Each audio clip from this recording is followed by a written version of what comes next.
প্রশাসনের উচ্ছেদ অভিযান বরখলা জয়ন্তিয়া কালাইন সংযোগকারী সড়কের জারুয়েলতলা এলাকার সরকারি জমিতে প্রশাসনের উচ্ছেদ। জানা যায় দীর্ঘদিন ধরে একাংশ ব্যক্তি সড়কের পাশের সরকারি জমি দখল করে কালভার্ট ও নালার স্বাভাবিক জল নিকাশ ব্যবস্থা বন্ধ করে রেখেছিল। এর ফলে সামান্য বৃষ্টিতে এলাকায় জলাবদ্ধতায় তৈরি হয়, ফলে সমস্যায় পড়তে হয় এলাকার 60 থেকে 70টি পরিবারকে। পাশাপাশি অসম মালা প্রকল্পের অধীনে সড়ক নির্মাণের কাজও বাধাগ্রস্ত হয়, ফলে প্রশাসন থেকে এলাকায় উচ্ছেদ অভিযান চালানো হয়। প্রশাসনের এই অভিযানের ফলে জল নিকাশ ব্যবস্থা স্বাভাবিক হওয়ার পাশাপাশি সড়ক নির্মাণের কাজও দ্রুত এগোবে বলে আশা করা হয়।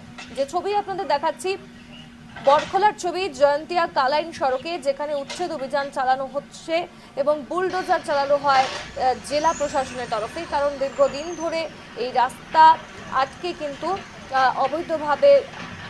অবৈধভাবে বহু সরকারি জমি রীতিমতো এভিকশন করা হচ্ছে এবং যেখানে জানা যাচ্ছে দীর্ঘদিন ধরে একাংশ ব্যক্তি সড়কের পাশের সরকারি জমি দখল করেছিল। তারা কালভার্ট ও নালার স্বাভাবিক জল নিকাশ ব্যবস্থা বন্ধ করে রেখেছিল, ফলে সামান্য বৃষ্টি হলেই এলাকায় জল জমে যেত এবং সমস্যায় পড়তে হতো এলাকার প্রায় 60 থেকে 70টি পরিবারকে।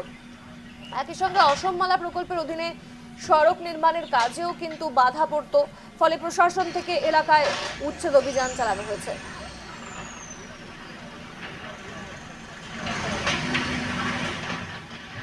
জাৰাইলতলা অঞ্চলৰ আপোনাৰ ভিতৰ গংগাপুৰ গাঁও, এইখিনিত এটা কালভাৰ্ট বহু দিনৰ পৰা বন্ধ হৈ আছিলে।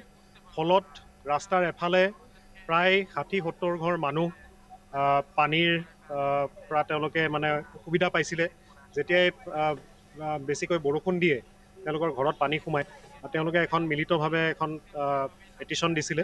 সেই পেটিশ্যনৰ অধীনত আমি ডিজাষ্টাৰ মেনেজমেণ্টৰ পৰা আজি এই বন্ধ কালভাৰ্টটো খুলিবৰ কাৰণে আহিছোঁ। আপোনালোকে দেখিছে খুলি দিয়াৰ লগে লগে পানীখিনি হুৰহুৰাই ওলাই গৈছে আৰু এই মানুহখিনিয়ে এতিয়া সকাহ পাব।